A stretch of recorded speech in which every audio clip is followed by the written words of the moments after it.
What is going on, everybody? It is Mike Charlotte once again coming at you on my website, MikeJCOnWrestling.com. And today, I'm going to be discussing all of the matches taking place this weekend at WWE Clash of Champions, the 2020 edition. Gonna be breaking down all of the storylines heading into this, discuss all the matches on the card, give my predictions for all the matches on the card, and also the thing that I'm going to be discussing right now, before that, is the group on Monday Night Raw that is for some reason now exclusive to Monday Night Raw, called Retribution. For a little over a month and a half now, we've been seeing this group called Retribution, filled with guys wearing all black, wearing masks, guys and girls, wearing all black, wearing masks, etc. And at first, they were appearing on all shows, Raw and Smackdown. And all they were doing, for the most part, was vandalizing things. They were throwing Molotov cocktails at fake generators. They were throwing cinder blocks at glass windows. They were showing up on Raw and SmackDown and beating up everybody. And then all of a sudden, it was announced that they would be exclusive to Raw. And throughout the storyline, we were told that these were outside people that do not work for WWE, but every single week, WWE would acknowledge their existence. They would call them by their group name. They would even show replays of the things they were doing. And that really took all the realism of it out of it immediately. And then this past Monday, it is announced that they have been given contracts. After the week prior, they had announced that they were NXT people. Now, anybody with a brain who watches NXT can tell right away who these people are. Especially the people that started showing up pretty regularly, because like I said earlier, at first everybody was kind of short and kind of just sitting there as stand-ins and doing all the destruction and stuff. But the past couple of weeks, we've had some regulars, and those regulars are now the actual group on TV. And if you don't know by now, it's Dominic Dijakovic, Dio Madden, Shane Thorne, Mia Yim, and Mercedes Martinez. Now, the kicker, this past week when they were announced that they signed and they work for WWE now, even though they already did, which makes zero sense because the entire storyline has literally been them vandalizing things. They literally got hired for vandalizing things. And the storyline will have you believe that the reason they got hired is because now WWE is allowed to push back, which makes zero sense.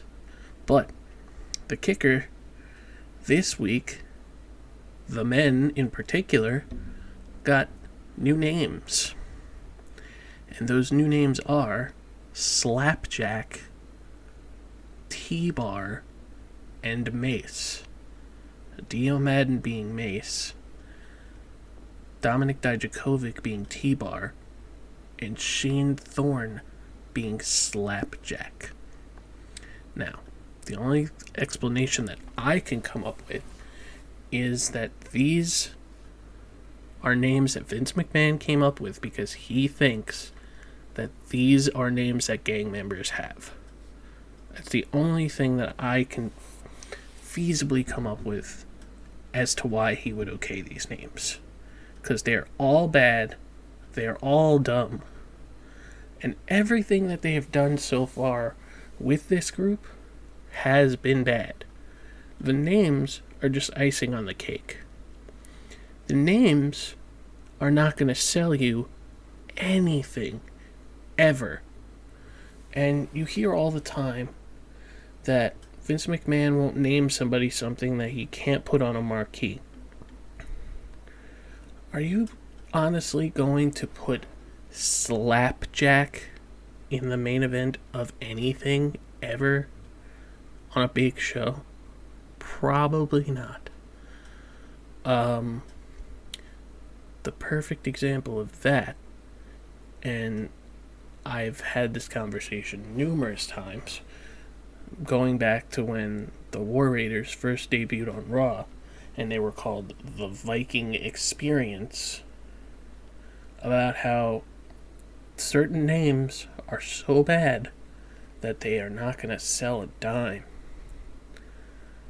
And the perfect example of that is Stone Cold Steve Austin, who has said numerous times that he was given a list of names to pick from that were all bad.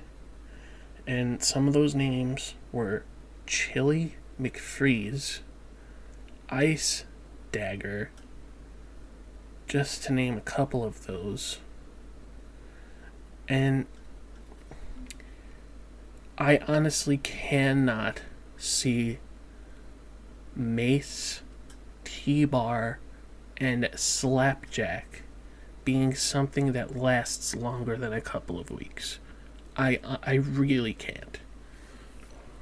There is absolutely no way to spin this where the names work.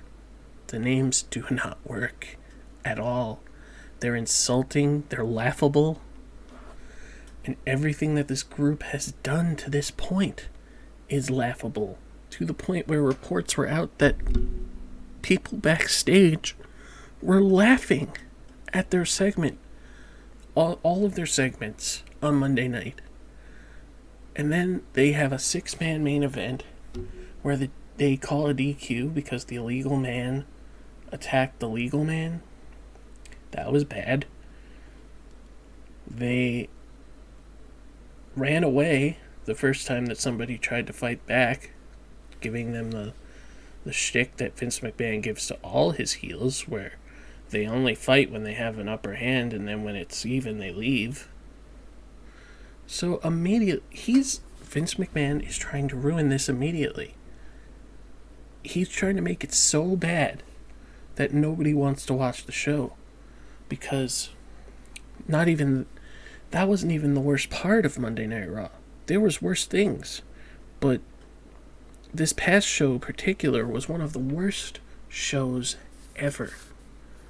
But this group is not going to go anywhere with these names, and I didn't even mention the look yet. They before went by they were wearing hoods and ski masks before. Now T-Bar or Dominic Dijakovic is wearing a Bane mask, which looks absolutely horrible. CM Punk made a joke about Slapjack's mask looking like somebody cut some eyes out of a paper plate, which is what it looks like. Mia Yim, who's in the group and is apparently going by the name of Reckoning, which is just as bad as Mace, T-Bar, and Slapjack, wasn't even trying to hide her identity.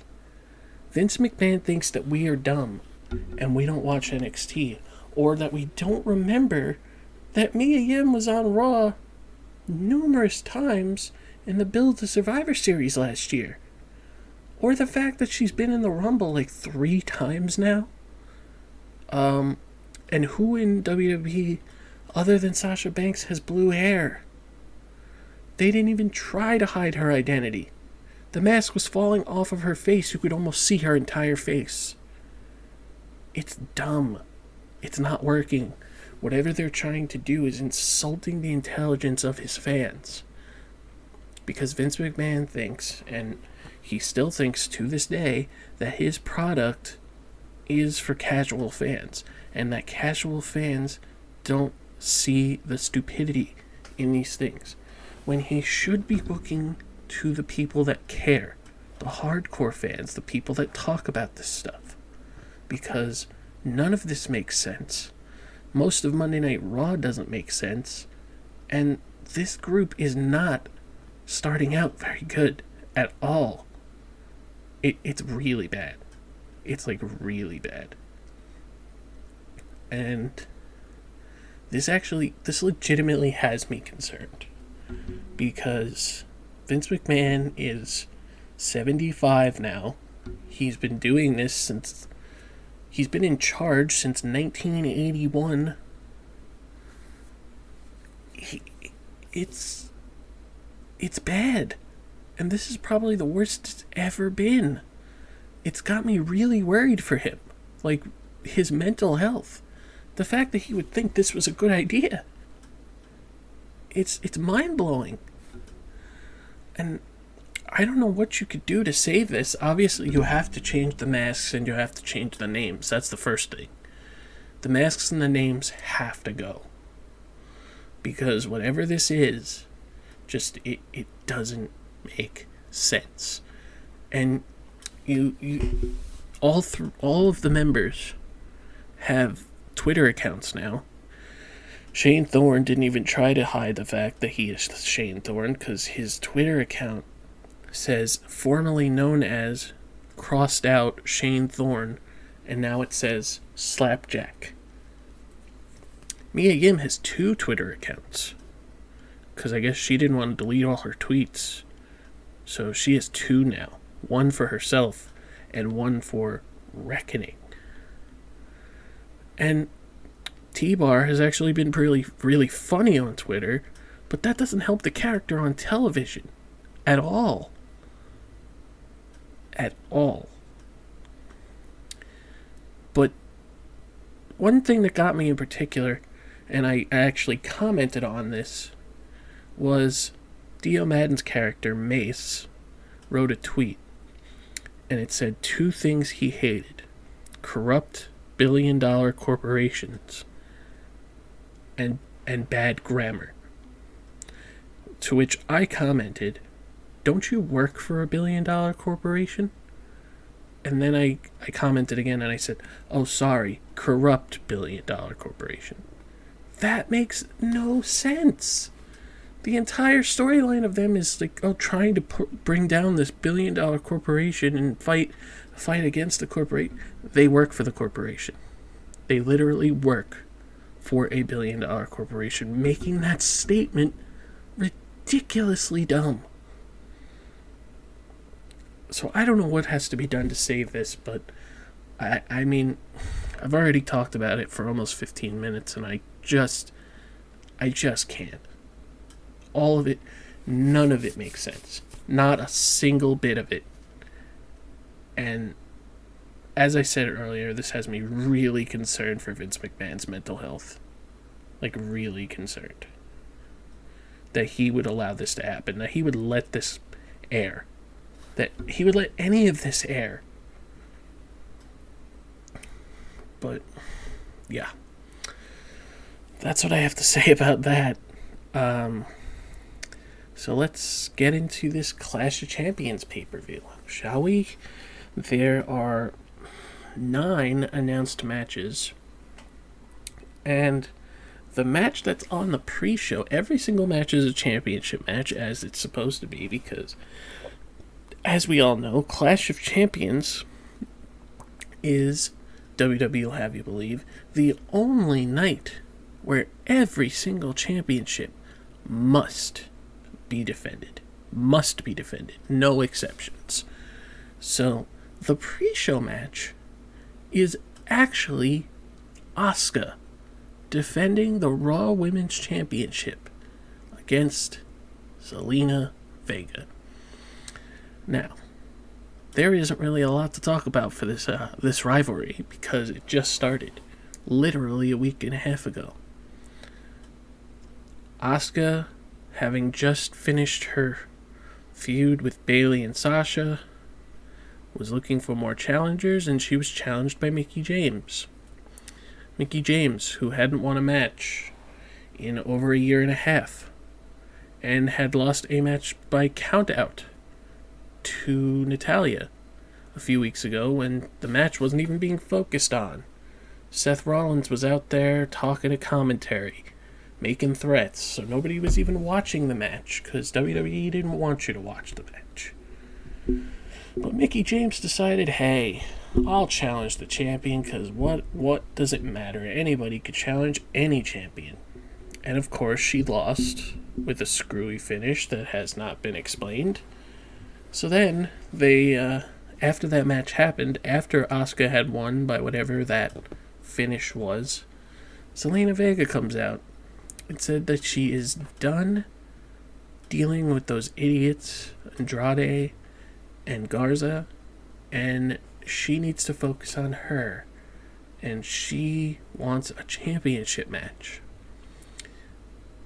And then she slaps Asuka.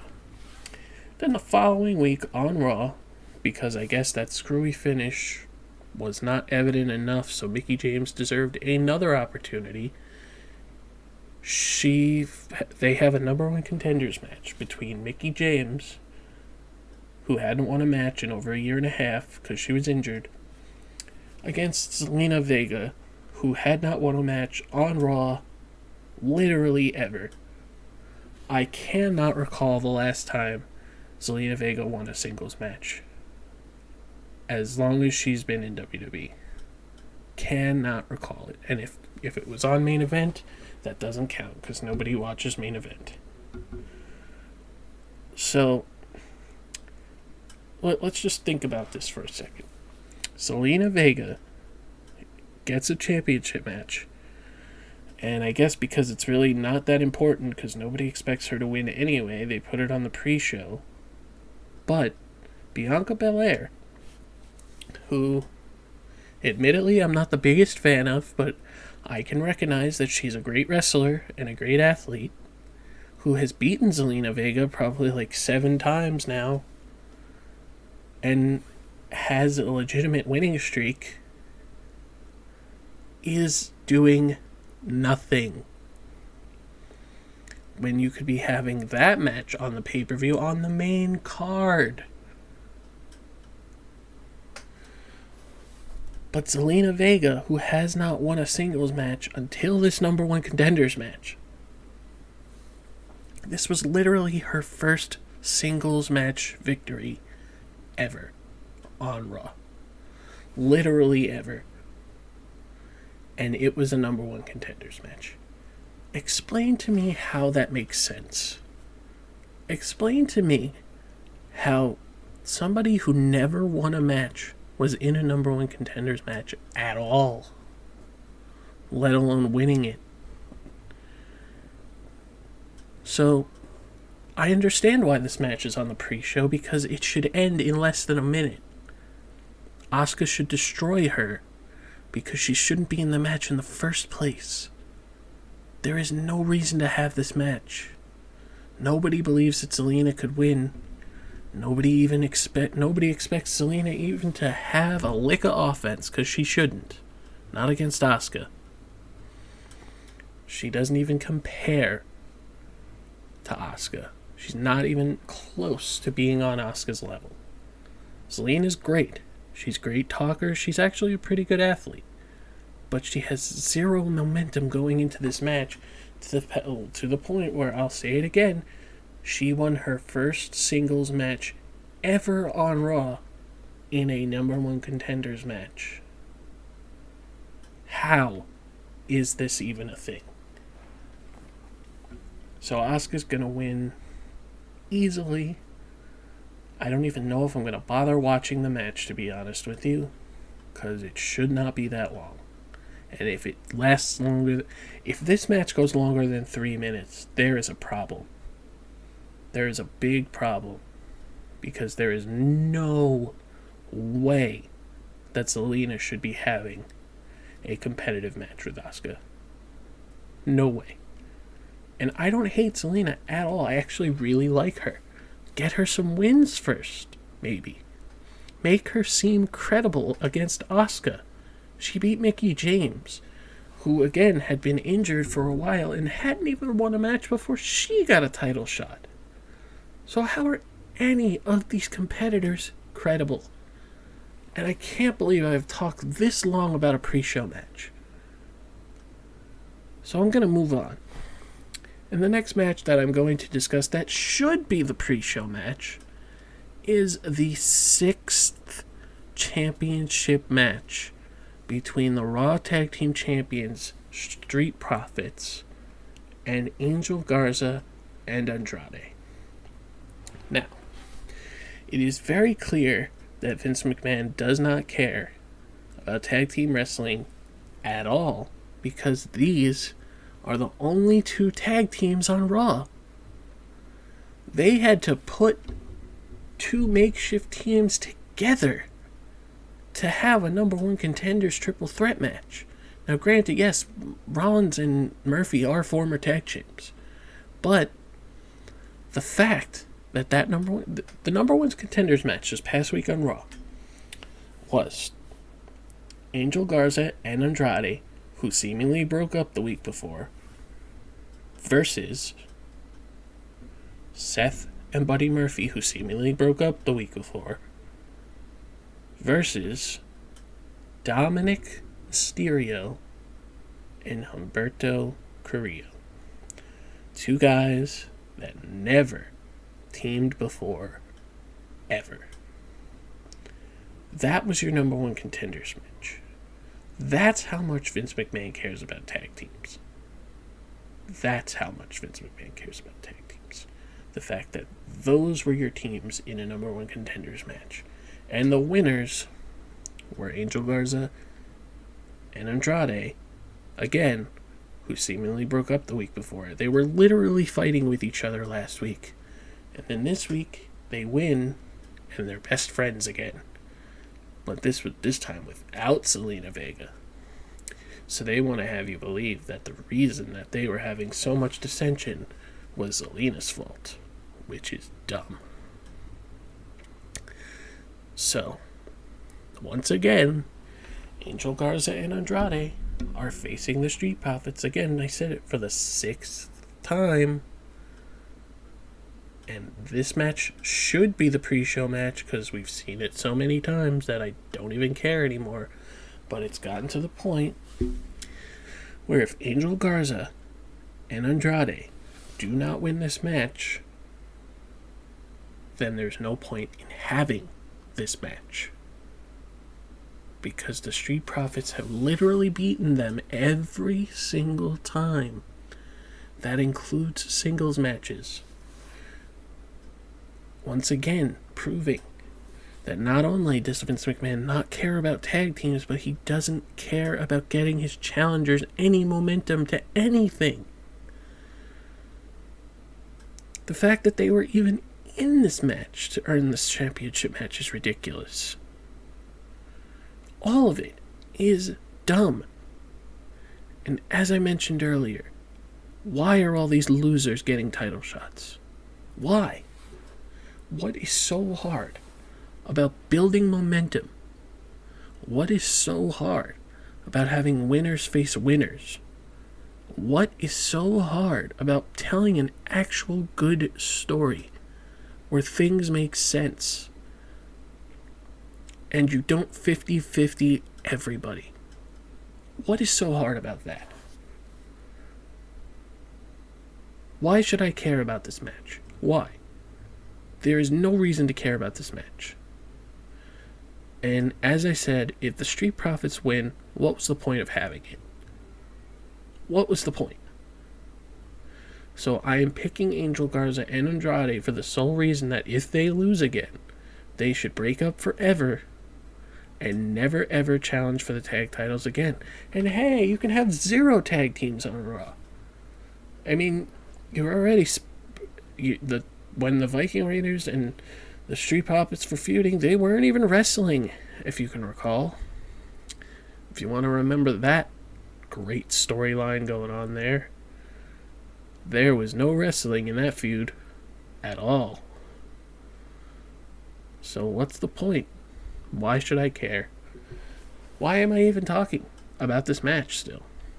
Let's move on. Let's talk about the Smackdown Tag Team Championships. And I'm laughing because it's literally just as bad.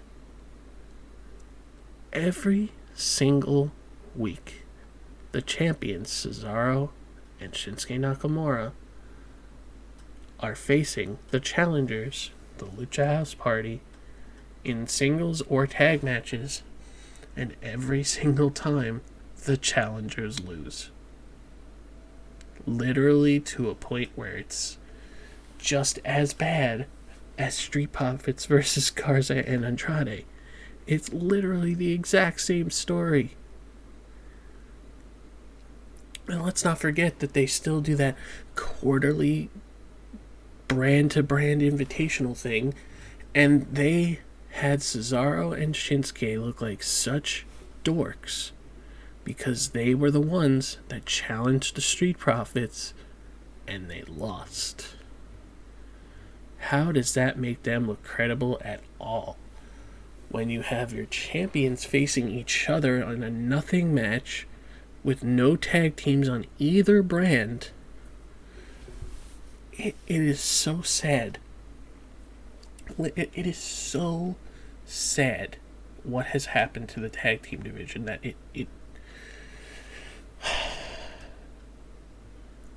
Lucha House Party are not going to win this match because whatever they're doing with teasing, they're going to break up now because, as I said earlier, you might as well have 0 tag teams because that's the road we're going down every single week.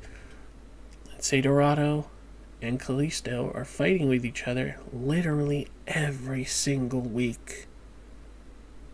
To the point where it's like, why are they still a team?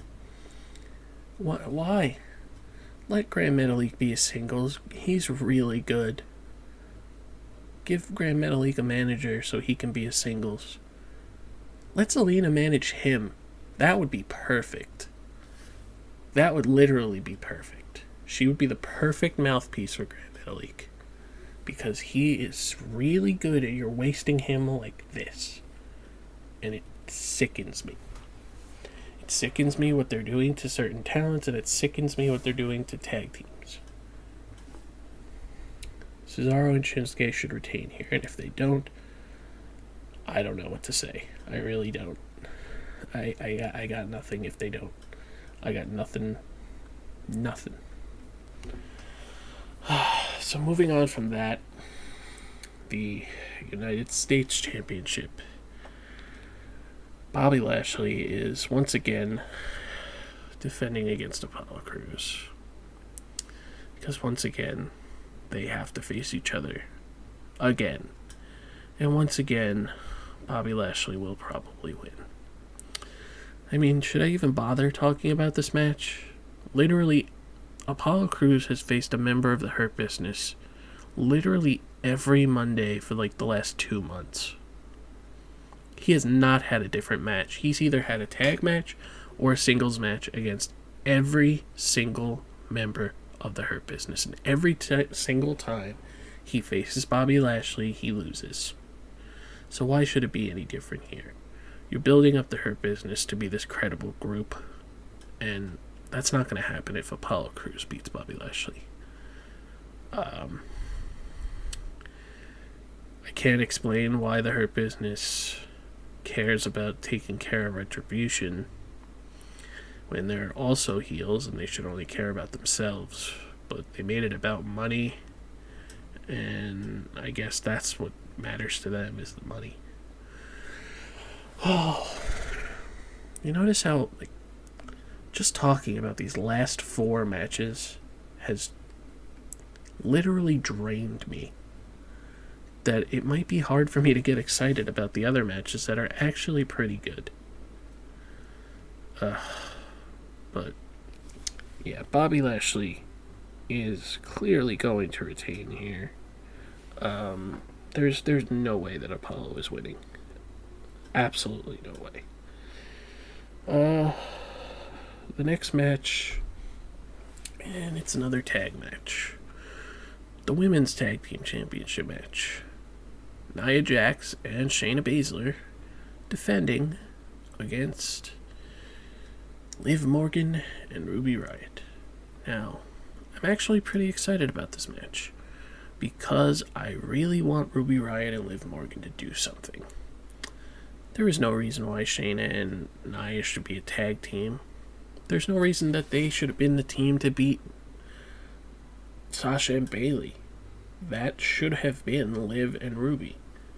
And you could have sent them to NXT because there's plenty of women's tag teams down there for some reason, and none on Smackdown, and pretty much none on Raw for the most part. This one is actually pretty hard to call because, like I said, Liv Morgan and Ruby Riott should win this match. They need to win this match. But do I have any faith that they will? The answer to that is no. As of right now, they're not doing Shayna versus Asuka, and nobody wants to see Nia versus Asuka ever again. So, I guess that Shayna and Nia would have to retain here, but what would be the point? What would be the point? Because who else would they get to face? I feel like it's time to build up Shayna again as a single star again. I mean, she basically made Sasha and Bayley tap out at the same time. She's already proven that she can be dominant as a singles, and she doesn't need Nia to be dominant. Nobody needs Nia. Honestly, I don't even need Nia on my screen because Nia's not good at wrestling. So I gotta go with Liv and Ruby here. I feel like you wouldn't spend this much time doing this story where they were being built as like they're gonna break up because Liv doesn't trust Ruby still, and now they're an actual tag team with matching gear and everything, and I just don't feel like any of that should have happened if they're not gonna win here. Because as I said, Shayna and Nia do not need each other. And Shayna especially does not need Nia. So it's very possible, and this is what should happen, where Nia and Shayna are disagreeing on who should be like in the match or whatever, and Shayna knocks out Nia. That's what should happen. Shayna should knock out Nia so that Liv and Ruby can win this match, which makes keeps Shayna strong and puts the titles on Liv and Ruby. That's exactly what should happen. Will it happen? I don't know. But that's what should happen. So moving on to the next match, and this is a match that I'm actually very excited about, is a triple threat ladder match to crown an undisputed Intercontinental Champion. Now, I actually really enjoy this storyline. Jeff and AJ were feuding for quite some time. AJ won the title after they had the tournament to crown a new champion. Then he lost the title to Jeff after Jeff had gotten his knee hurt by AJ, and Jeff used a knee brace to knock AJ out and win the belt. Then Sami Zayn returned because Sami Zayn was gone for a while, mainly because of COVID, as you're probably aware by now. But WWE's not going to tell you that. They're going to tell you, and what they've been telling you, is that he's been gone since WrestleMania because nobody knows why. And in that, he was stripped of the Intercontinental title.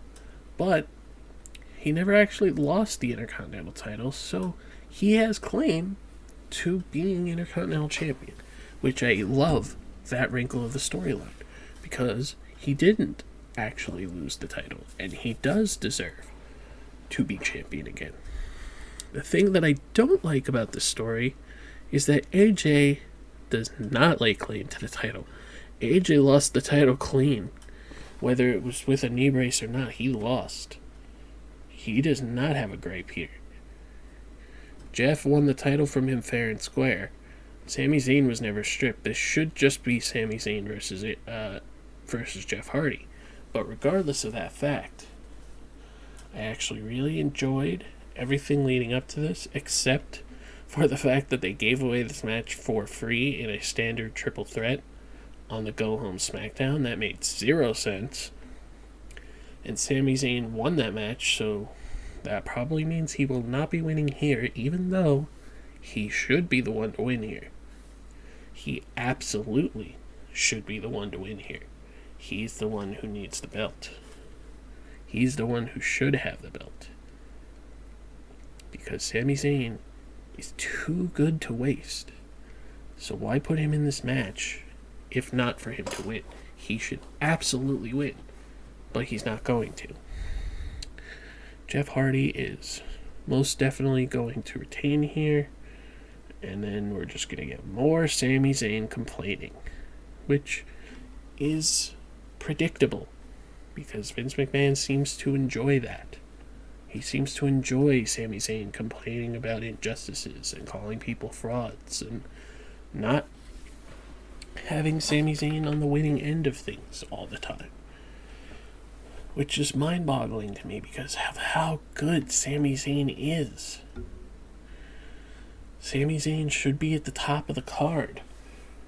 I mean, not on Roman Reigns' level, but definitely on, like, the level of, like, an AJ Styles. And I just don't get it. I don't... If Sami Zayn does win, I will be very pleased and very surprised. But I just don't see it happening. This is HBK and Razor all over again. Only with a triple threat. And Vince likes to do these things. Like, every single time that somebody gets taken out of a chair, like, this is the perfect example. Almost every single time, like 90% of the time, when somebody gets taken out of a championship match, whether it be by injury or storyline injury or whatever it is, whoever the replacement is usually becomes the champion. He did the same thing when Steve Austin had to get another neck surgery, Survivor Series 99. That's when Big Show was the replacement and he got his first championship win. And he's done it numerous times after that.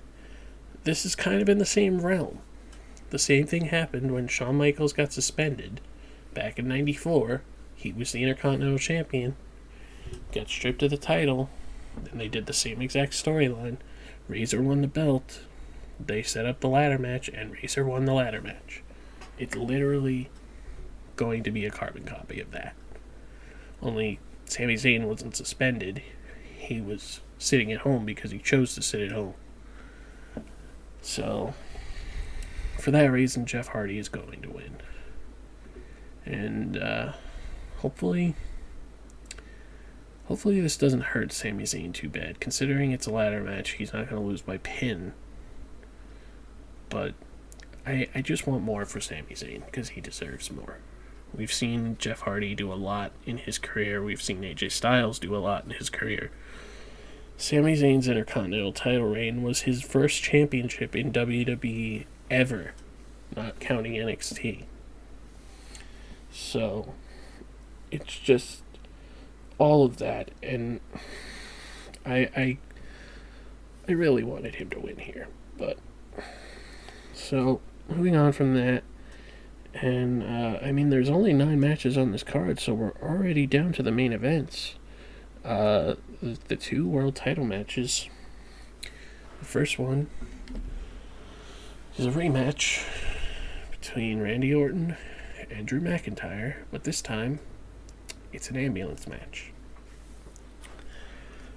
I don't like how we got here. Their build up to their match at SummerSlam was great. Everything that happened After that, not so great. They've dragged Keith Lee into this, and they made him look like an idiot. Because every single time Keith Lee has had a match, almost every single time, he has gotten DQ'd, which doesn't help him. But Keith isn't in this match. Storyline coming in, and I don't understand Vince McMahon's obsession with making these stupid photoshops. They did the storyline where Randy Orton punted Drew 3 times in one night, and they over-dramatized it by saying that his life could be in danger. And then, literally a week later, said that it was only a fractured jaw, but he was cleared to wrestle with a fractured jaw. That makes zero sense. Then they did the exact same thing to Randy Orton. And Randy got 3 Claymore kicks. And then they did the same, I forgot to, the Photoshop thing. The first time they did it, Randy Orton showed a picture of everybody he punted in a hospital bed with giant heads. And then Drew did the exact same thing with everybody that he's beaten with a Claymore. That just was so dumb. And I can't believe that Randy Orton agreed to do it. And I can't believe that Drew agreed to do it, because that had Vince McMahon written all over it. Because Vince McMahon was probably the only person who thought that was funny. But then they decided to have this match be an ambulance match because of the wrinkle in the story where both guys sent each other to the hospital. Now, other than the fact that this has been bad, this story since SummerSlam has been bad, and Randy Orton's promos and Drew's promos, for the most part, have been pretty good, other than those stupid Photoshop things. An ambulance match is a match you do when you want somebody to lose who you don't want to get pinned. Now, this could apply to either guy, because for a while, it was rumored that they wanted to get the title off of Drew so that they could get him the title back once they actually have crowds. But there's also the rumor that they want Randy Orton to go into WrestleMania as the champion to face Edge, which I do not agree with happening. Now, that's why this match is very hard to choose. Because if you would have asked me before, I would have said hands down Drew is winning. But the fact that that report came out where they want Drew to lose the belt because they want him to win it back in a big, inauguration type deal when they actually can have crowds back, has me believe that Randy Orton could be winning here. And that the purpose of the ambulance stipulation is to protect Drew so he doesn't look bad, because he won't be taking a pin. Now, with that said, does that mean that they will be having a rematch at Hell in a Cell? Because I really don't want that. But it's probably going to happen. So for that reason, I'm going to pick Randy Orton, despite the fact that I really don't want to. And it's not even... I love both of these guys. But Drew's title reign has not gone the way that we had hoped. The COVID era has really diminish the meaning, the importance of his title reign, because everybody he beat up until Orton after Lesnar was people who didn't deserve championship matches.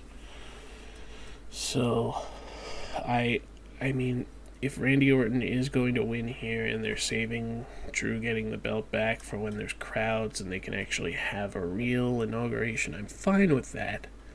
But I really don't want the rumor of Orton versus Edge at Mania for the belt to come true. But I guess, that's a wait and see for down the road. But yeah, I'm actually going to pick Orton here, even though it pains me to pick against Drew. I love Drew, and I love the fact that he's the top guy now, but whatever the plan is, I hope that it leads to him getting a real reign down the line where he actually feels like a credible champion. So, the last match on the card, and the match that I presume will be the main event or the final match or whatever, is Roman Reigns defending the Universal Championship against his cousin, Jey Uso. Now, out of everything going into this pay-per-view, out of everything on this card, this is the best storyline, hands down. Everything that has happened to build to this match has been perfect. The promos have been amazing. The promo packages that they've been doing with Paul Heyman, and this week with the family members of Jey and Roman, everything has been really, really good. And I am very, very intrigued about how this match is going to go. I mean, there's no doubt in anybody's mind that Roman's not losing. Roman's going to retain easily. That's not the thing that's in question. The thing that's in question is how it's going to go down. Now, everybody wants to believe that this could be leading to some kind of Samoan Dynasty group where Roman is the head honcho, Heyman is the mouthpiece, and you got guys like the Usos and maybe somebody else down the line, I don't know who, or just those three guys. I mean, I don't know how long Jimmy's going to be out because he has a pretty bad knee injury, but that's why this match, I'm very intrigued. Like, now, would I love for those guys to have a hell of a match? Of course I would. But I also wouldn't be surprised if there's some kind of screwy finish where Jey hands the match to Roman. Now, it doesn't have to be like a finger poke of doom or just a lay down or whatever. They could actually still have a competitive match with some kind of weird finish. They could play it off the next week on Smackdown as they spent 5 minutes, rolling around or whatever. And then Jey, knowing the truth, knowing that Roman is the guy, not only of the company but of his family, that he just couldn't not let Roman be the champion. Something like that. And they can make it make sense. But like I said, they could still have a good competitive match that doesn't need to be 15 minutes long. It can be 7 minutes. And then something happens at the end where Jey realizes that the right thing to do is for Roman to win. Because no matter what happens, they will always be family and Roman will always put him first. And that's why I love this storyline. Everything about it, it's layered. And it's just really well done. Now, I don't understand why they can't do other storylines like this without the family aspect. Like, why can't they actually make good storylines with everybody else? this match is gonna be interesting, and I don't think it'll even I don't even think it'll be the best match on the card, but the story alone is intriguing enough for it to be really good. And as I said, Roman is definitely winning. There's no doubt in my mind. There's no way that Jay is winning the title. Absolutely no way. This was a placeholder thing this was a placeholder feud. We all know that. What they're building Roman to, I have no idea. Is it a long-term feud with The Fiend? Is it something with Big E? I mean, because you don't just take Big E out of the number one contenders match if there isn't some kind of plan for him. So I am hoping for this to be this is going to be good. The match is going to be good, and the finish, I'm up in the air about. But regardless, that's all the matches for WWE Clash of Champions. So that's going to do it for me, guys. This was probably the most depressing pay-per-view predictions that I've done. Because those first 4 matches that I discussed, just no excitement at all. Just none. And that's sad. But I hope that people can enjoy the show, try to enjoy the show. It's wrestling, at least. I mean, if you're watching it, that means you're a big fan like I am. Because I watch everything, for the most part. So, as I said, that's going to do it for me. You can follow me on Twitter at MikeJC821. Look out for more audio, more writings like this. More audio like this, more writings. I haven't done a lot of writings on my own site because the past couple of weeks I have been kind of taking a break. Not like taking a break from everything, but just taking a mental break. So that's why I haven't done a lot of writing on my site. But you all can also catch me, and this is... I've been doing this for quite a while now. If you've been following me on Twitter, you know about it already. You can catch me on SLTDWrestling.com, where every single week I do the review feature on AEW Dynamite. And I really enjoy doing that, actually. It's actually a lot of fun to discuss the show in depth in writing and put it out there for everybody to check out. So look out for more of those. Follow me on there as well. Follow SLTD Wrestling at SLTD Wrestling on Twitter. And look out for everybody's stuff on there. But also look out for more projects that I have in the works.